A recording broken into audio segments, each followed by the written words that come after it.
en el libro de Tito, epístola del apóstol Pablo a Tito, capítulo 1. Hemos estado viendo algunas cosas relacionadas con este libro, con esta epístola.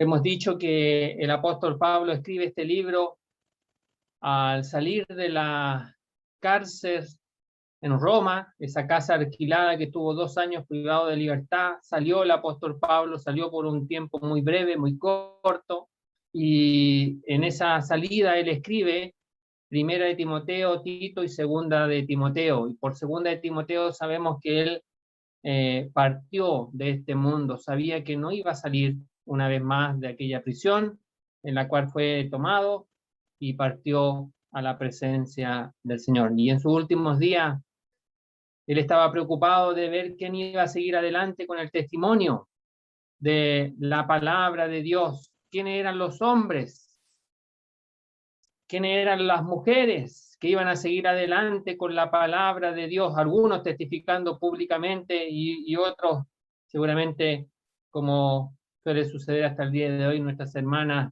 comentando la palabra de Dios de la manera en que el Señor manda.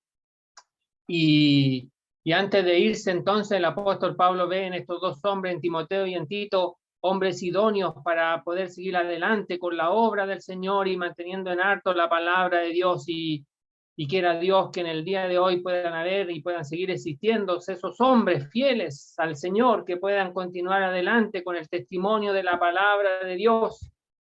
Cada uno de nosotros puede pensar cómo siervos de antaño llegaron a nuestras ciudades, a nuestros países, trayéndonos el mensaje de Dios, y ahora quizás muchos de ellos ya han partido, pero el mensaje de Dios tiene que seguir publicándose, tiene que seguir proclamándose, y alguien tiene que tomar esa responsabilidad, y entonces el Señor permita que nosotros podamos asumir el rol que nos toca a cada uno de nosotros delante del Señor y en el servicio a su nombre.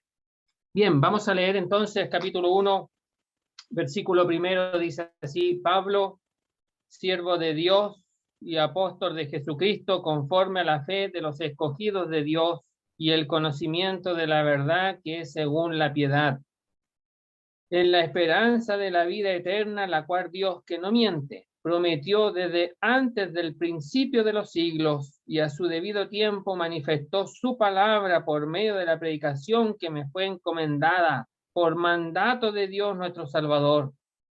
A Tito, verdadero hijo en la común fe, gracia, misericordia y paz de Dios Padre y del Señor Jesucristo nuestro Salvador. Por esta causa te dejé en Creta para que corrigieses lo deficiente y establecieses anciano en cada ciudad, así como yo te mandé.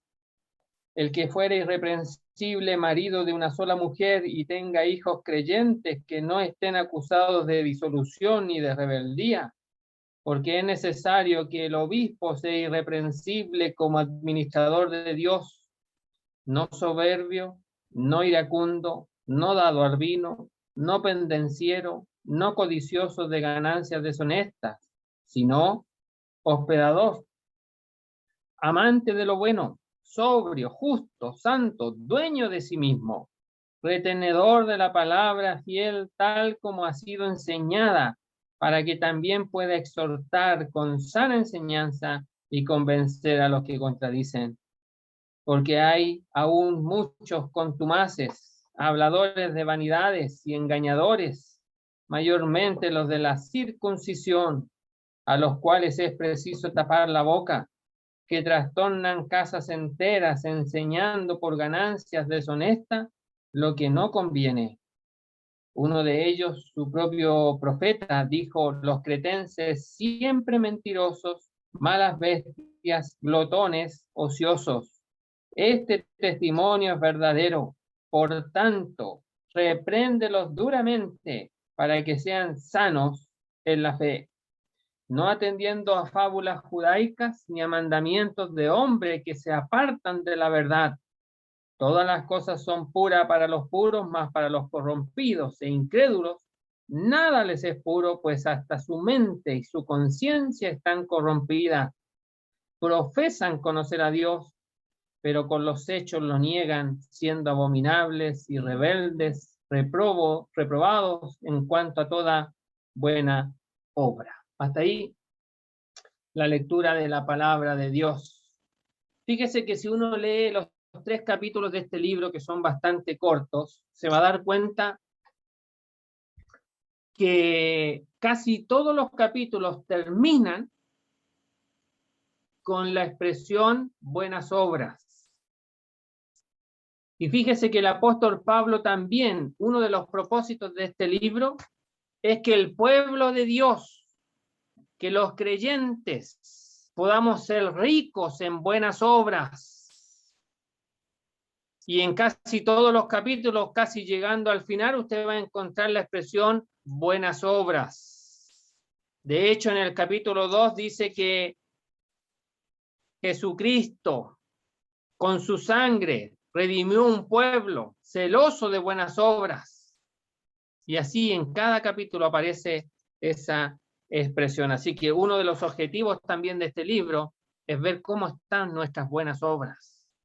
Y me temo, hermanos y hermanas, que a veces las buenas obras es como la reunión de la oración en las iglesias, en la asamblea, la reunión menos concurrida, la reunión donde hay más silencio, la reunión donde son pocos los que participan.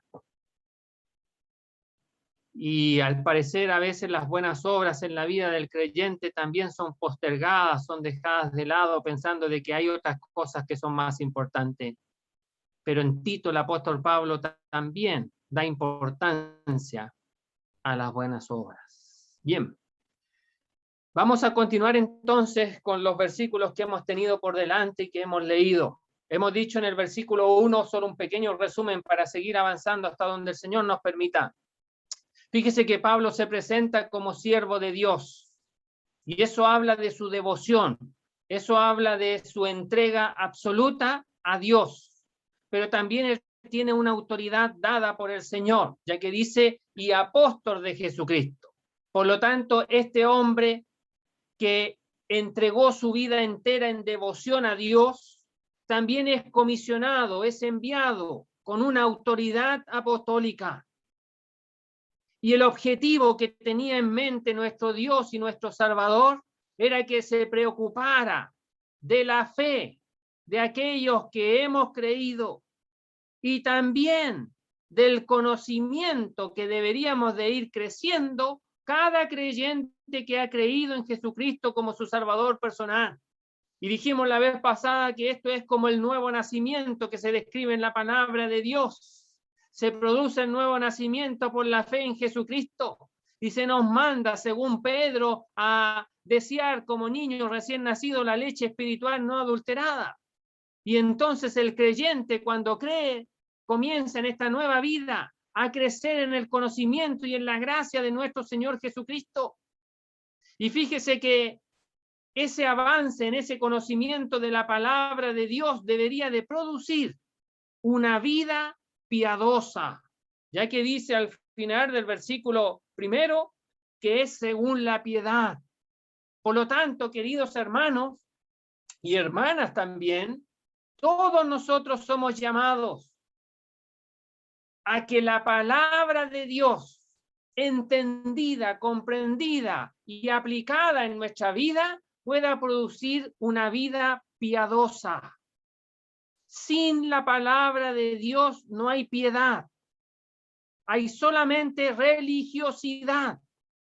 Y es terrible pensar que un verdadero creyente se pueda comportar de manera religiosa en su vida cristiana. Fíjese que la Biblia nos llama a una vida piadosa. Y eso se produce cuando la palabra de Dios penetra en nuestra vida y nos deja al descubierto las intenciones de nuestro corazón. Y nos acercamos a Dios consciente de su presencia en nuestra vida.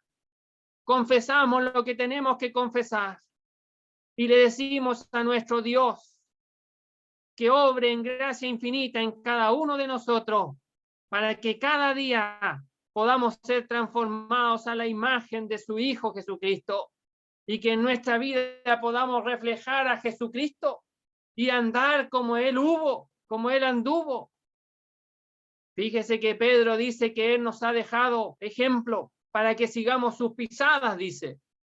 Y entonces todos nosotros somos llamados, queridos hermanos, a imitar a nuestro Salvador en su vida de entrega absoluta y de una piedad absoluta delante de Dios. ¿Qué significa la piedad? La piedad significa, hermanos, tener una buena relación con Dios. Es tener conciencia de su presencia en mi vida y que yo estoy vivo delante de Él. Y entonces esa conciencia de su presencia en mi vida me va a llevar a considerarle en todos mis caminos y en mi vida diaria. Y eso me va a llevar a acercarme a Él y a mantener esa buena relación con mi Salvador. Pero el versículo 2 comienza hablando de la maravilla de lo que nuestro Dios ha hecho. Fíjese que no solamente nos salva por la fe en Cristo, no solamente quiere que nosotros tengamos una buena relación y una vida piadosa, sino que también nos dice en la esperanza de la vida eterna, la cual Dios, que no miente, prometió desde antes del principio de los siglos. Y fíjese que ahora va a introducir la esperanza de la vida eterna. Y aquí fíjese usted que esa palabra esperanza apunta a algo que está por venir, que todavía yo no lo tengo en su plenitud, porque habla de la esperanza de la vida eterna. Pero aquí cuando menciona la esperanza de la vida eterna, se refiere a la plenitud, gloriosa manifestación, sin ningún obstáculo, de la vida eterna en cada uno de nosotros, que ya la tenemos, que ya la hemos recibido, pero que no se ha manifestado en su plenitud, porque todavía estamos en este cuerpo pecaminoso y corrupto. Pero un día, mis queridos hermanos, un día, ya sea que el Señor venga a buscarnos en las nubes y con trompeta de Dios y con voz de mando, llame a los que han partido en primer lugar y luego a nosotros, dice el apóstol Pablo, los que estamos con vida, y juntos subamos en el aire para estar para siempre con el Señor, o ya sea por muerte. Entonces, fíjese usted aquí que el apóstol Pablo nos está llevando ahora a considerar esa esperanza. Eso que todavía no lo vemos, pero que es cierto, que es seguro, ya que dice en la esperanza de la vida eterna. Y esa esperanza de la vida eterna descansa, mire dónde descansa, la cual Dios, que no miente, prometió desde antes del principio de los siglos. Y entonces esta esperanza descansa en Dios. Dios lo ha prometido. Dios nos ha dado la vida eterna. Y si Dios lo ha dicho, se va a cumplir. Pero mire lo que agrega. Ya que con el solo hecho de mencionar la cual Dios, uno podría tener la tranquilidad y la seguridad. Pero mire lo que dice a continuación, la cual Dios que no miente. Y la verdad es que el apóstol Pablo agrega esa expresión para dar una máxima seguridad, no porque tenga que agregarle algo a Dios, sino que para destacar, a diferencia del ser humano, a diferencia del hombre. Fíjese que la palabra de Dios nos dice a nosotros, Dios no es hombre para que mienta. Tenemos esa tendencia, la humanidad, el ser humano, tiene esa tendencia a mentir, a prometer cosas que no va a cumplir. Pero Dios no es así. Dios no promete nada que no va a cumplir. De hecho, se compromete con su palabra, con lo que Él expresa, con lo que Él ha dicho.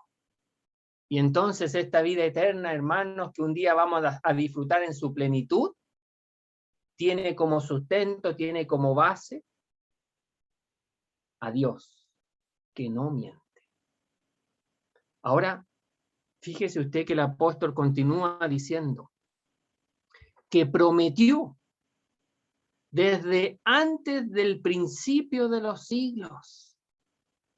Fíjese que la vida eterna que Dios ha ofrecido al que cree en Cristo no es algo que haya surgido en el tiempo y que Dios haya dicho, bueno, miren, ¿saben qué? Ahora a la salvación le voy a agregar esto otro. Sino que era algo que ya estaba establecido desde antes de la fundación del mundo. Es algo que el tiempo no lo desgasta. Es algo que el tiempo no lo echa a perder.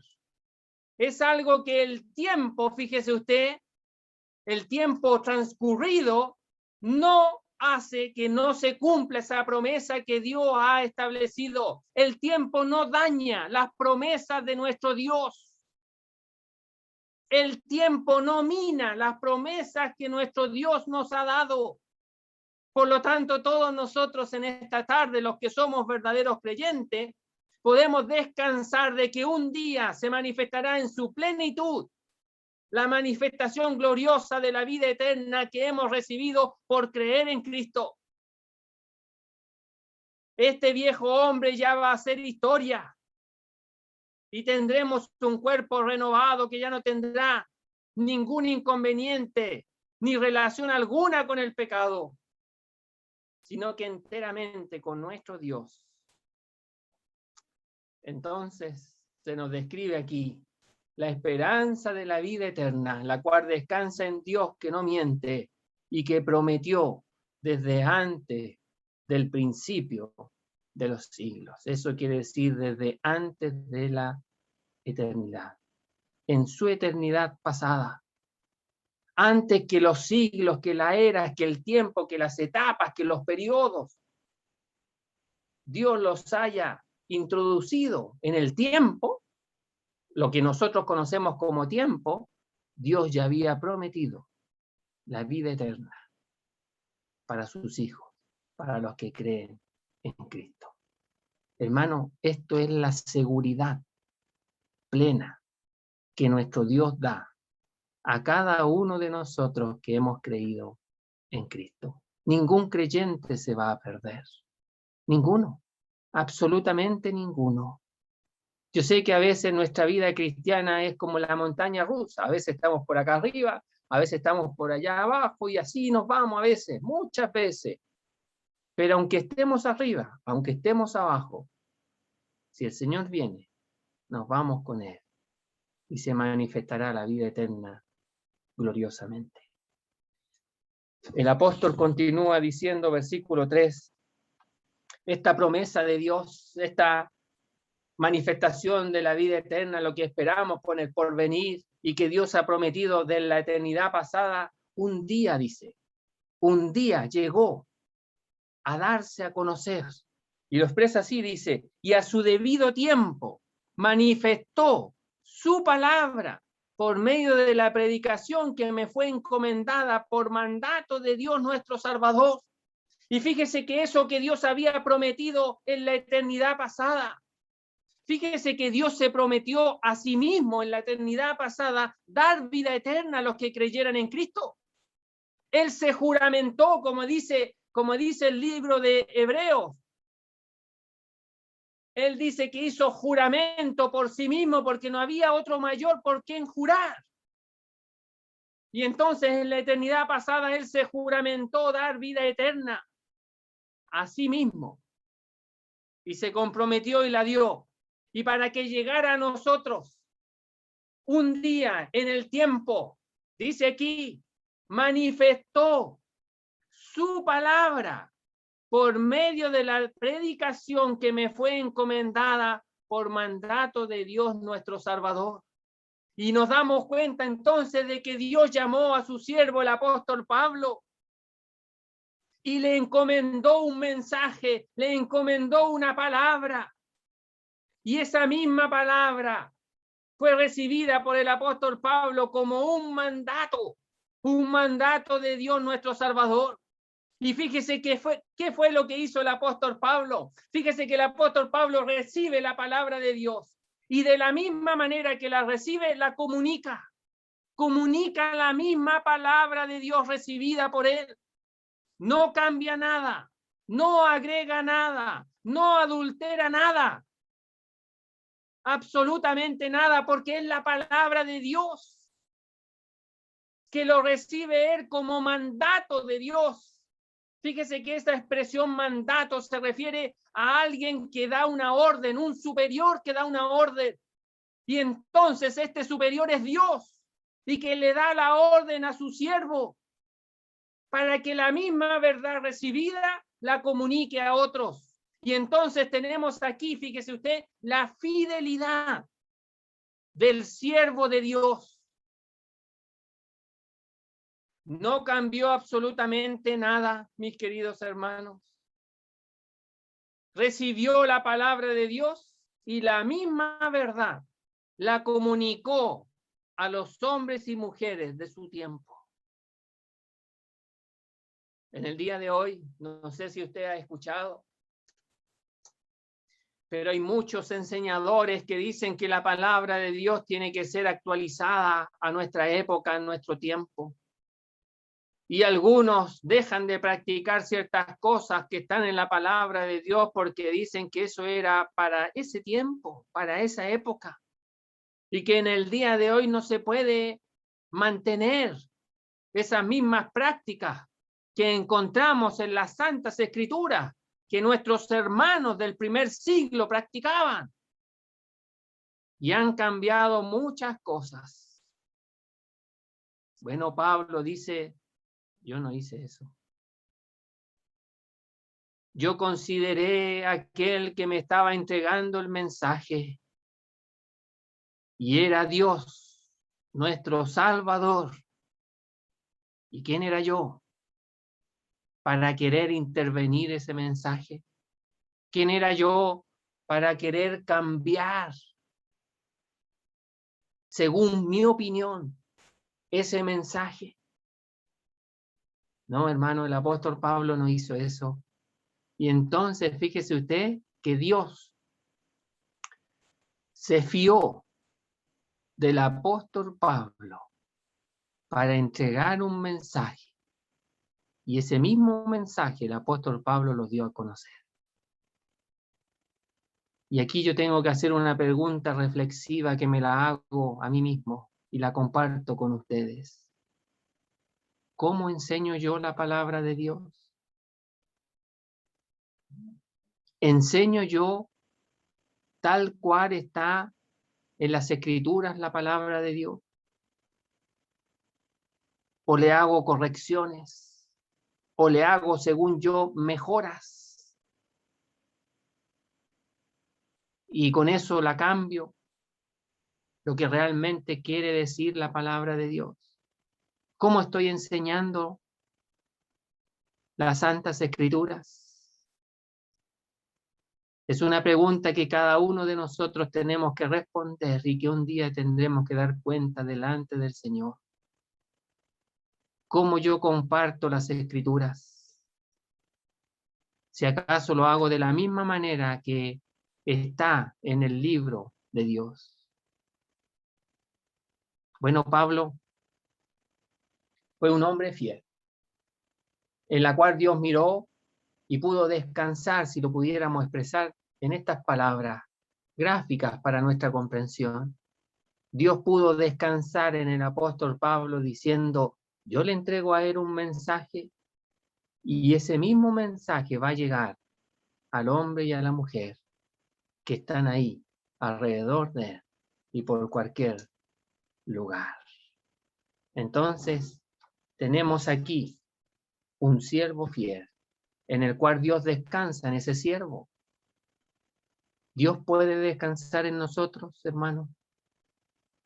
Somos lo suficientemente fiel nosotros con las enseñanzas de la palabra de Dios, que Dios puede encontrar complacencia y descanso en nuestra vida, en lo que decimos y en lo que actuamos, cómo nos comportamos, y no solamente en las reuniones de una iglesia, que es un poco tiempo. Las reuniones normalmente duran 1 hora, el día domingo donde más nos vemos, donde nos juntamos varias veces en el día, pero en la semana normalmente es una reunión o 2 reuniones o 3 reuniones en la semana.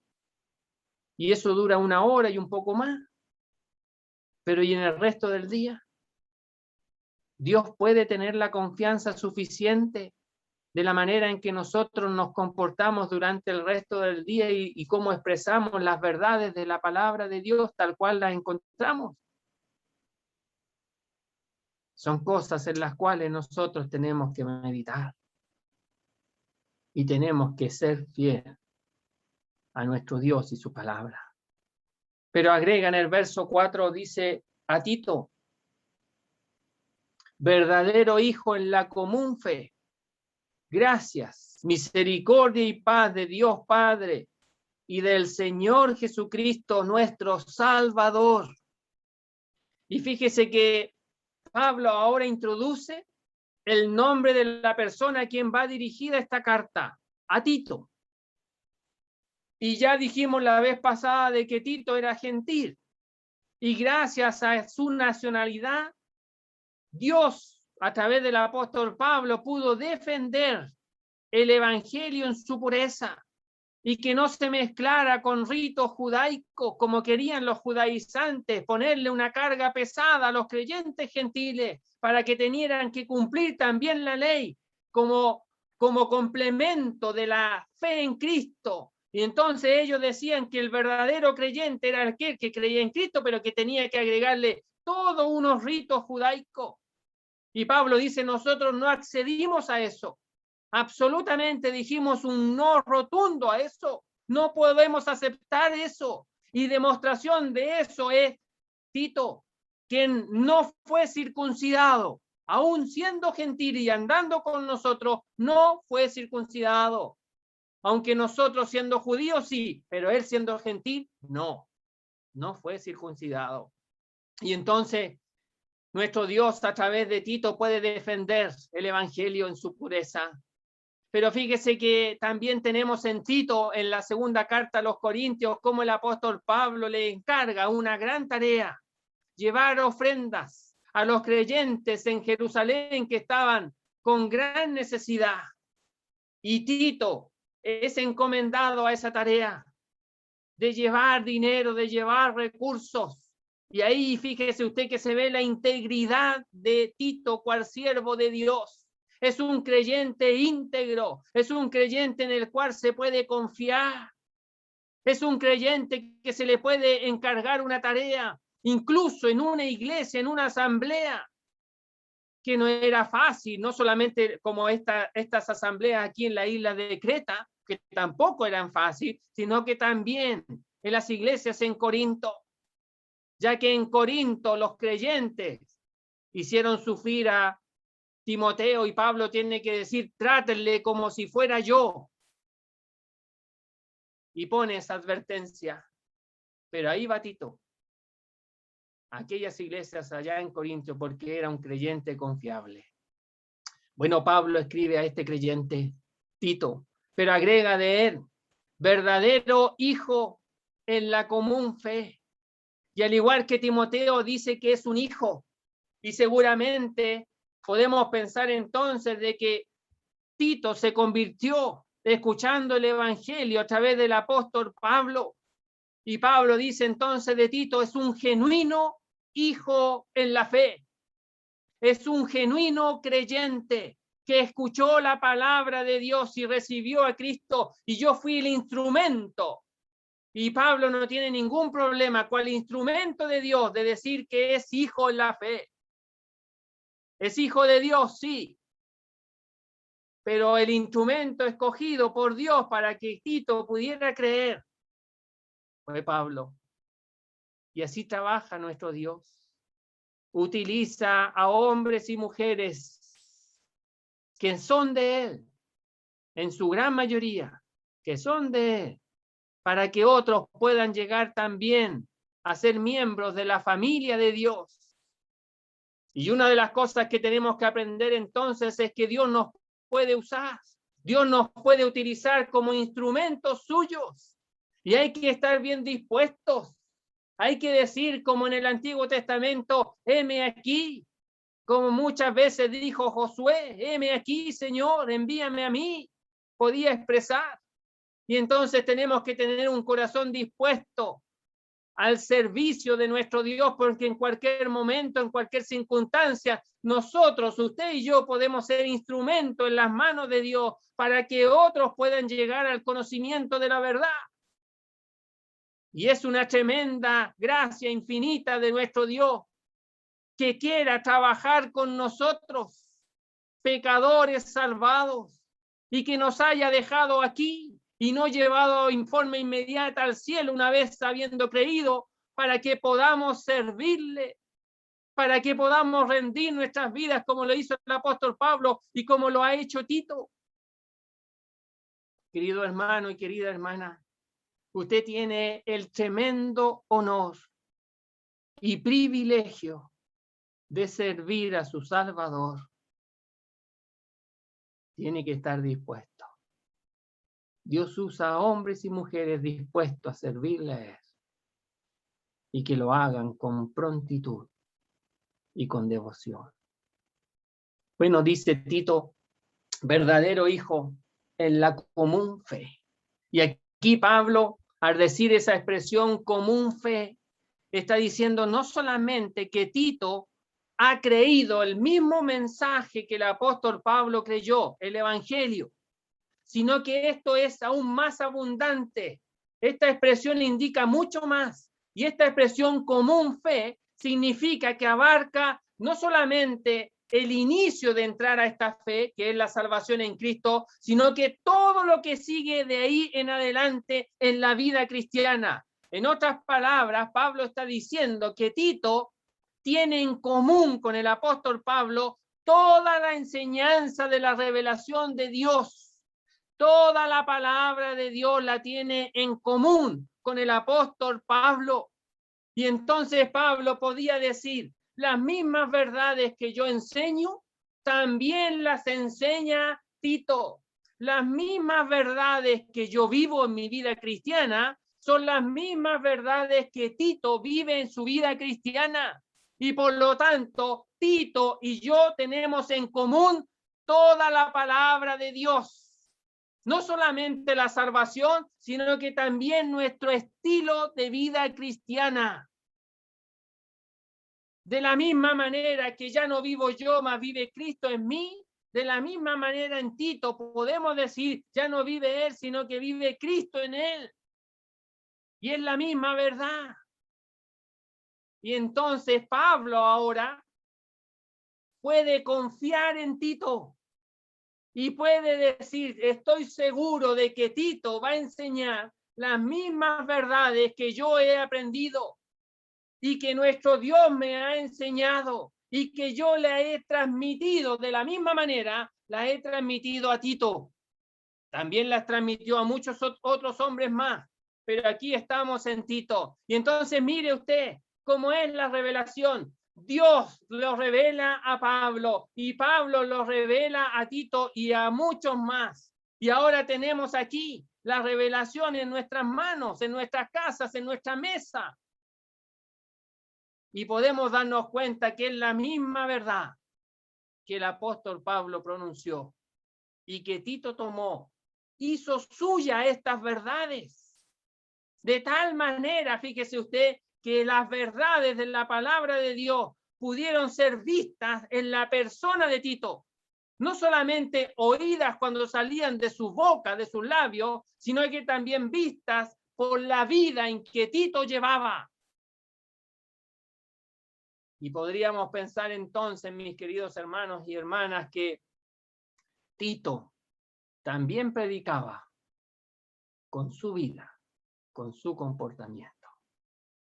Y entonces Pablo dice a Tito, verdadero hijo en la común fe, gracia, misericordia y paz de Dios Padre y del Señor Jesucristo nuestro Salvador. Y ahora encontramos estas expresiones que son bastante comunes en las epístolas del apóstol Pablo y también de otros siervos de Dios. Y a veces me da la idea que como aparecen en casi todos los libros del Nuevo Testamento, a veces pierden su poder, su eficacia, su meditación por parte nuestra. Pero déjeme una vez más explicar lo que significan estos términos. Gracia, fíjese usted que la gracia significa el movimiento del corazón de Dios en favor suyo, en favor mío. Entonces, fíjese usted que la gracia habla de un Dios cercano, habla de un Dios que quiere venir cerca de mi vida y hacerse presente en mi vida y estar conmigo todos los días de mi vida.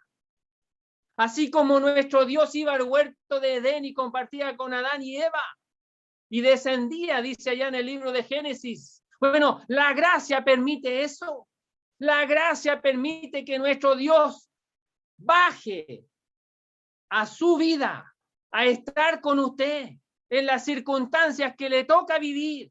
Ahí está su Dios, mi Dios, con cada uno de los creyentes, con cada uno de sus hijos. En las circunstancias adversas que nos toca vivir, no estamos solos, hermanos.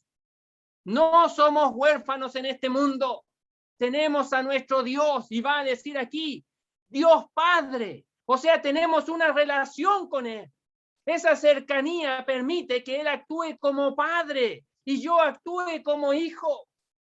Y entonces eso habla de una relación íntima, cercana, donde yo como hijo puedo confiar en mi Padre Celestial y contarle las cosas que me pasan, que me suceden. Y Él como Padre me va a consolar y me va a corregir y llevar por los caminos que realmente corresponden. Porque Él es un Padre no solamente lleno de misericordia y de amor, sino que también es un Padre santo y sabe lo que realmente me conviene. Pero fíjese que también habla de misericordia. Y la misericordia habla de la compasión. La misericordia habla de la realidad nuestra, es decir, la miseria de nuestro corazón, y Dios, viendo esa realidad, actúa en compasión, actúa en generosidad, en bondad máxima, en amor infinito.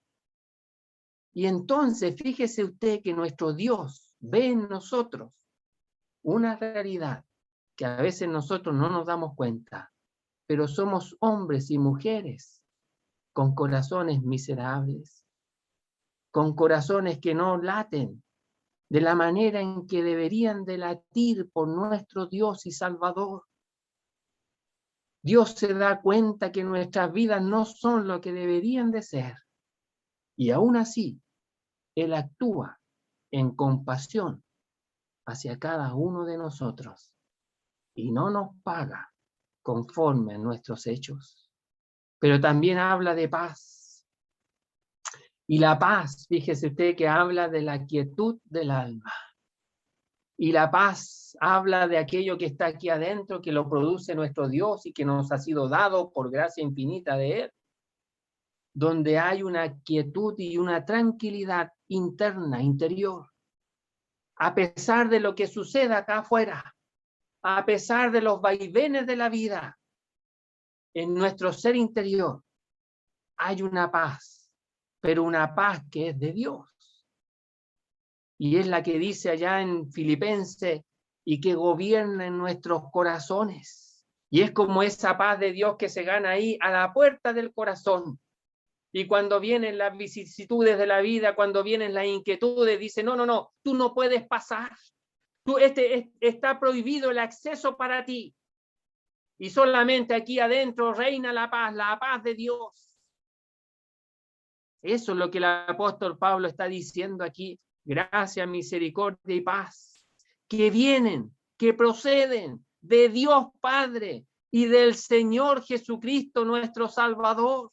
Fíjese usted que esta es una gracia, una misericordia y una paz que es común de la deidad, que es común de Dios y del Señor Jesucristo, que es común de Dios el Padre y del Señor Jesucristo. Es una gracia, una misericordia y una paz reforzada por nuestro Dios y Padre y por nuestro Señor Jesucristo, que es nuestro Salvador. Y si en el versículo anterior hablaba de Dios como nuestro Salvador, ahora habla de Jesucristo como nuestro Salvador, porque ese título es de ambos. Dios estaba en Cristo, dice, reconciliando consigo al mundo entero. Ambos participaron de la salvación. Y aunque no se menciona, el Espíritu Santo también participa de la salvación. Hace realidad lo que nosotros hemos creído por fe. Y es parte de la Trinidad, que actúan en favor de aquellos que hemos creído en Cristo. Muy bien, hermanos, que el Señor nos ayude a considerar estos versículos que son introductorios al libro de Tito. Versículo 5 va a comenzar el tema, pero que son verdades en las cuales a nosotros debería de animarnos y llevarnos a vivir conforme, a la altura de estas realidades que nuestro Dios nos ha dado para que disfrutemos nuestra vida cristiana independientemente de las circunstancias que nos ha tocado vivir. Estas son verdades que están en la palabra de Dios y que cual creyente tenemos que hacerlas nuestras y puedan ser una realidad en nuestra vida. Que el Señor bendiga su palabra.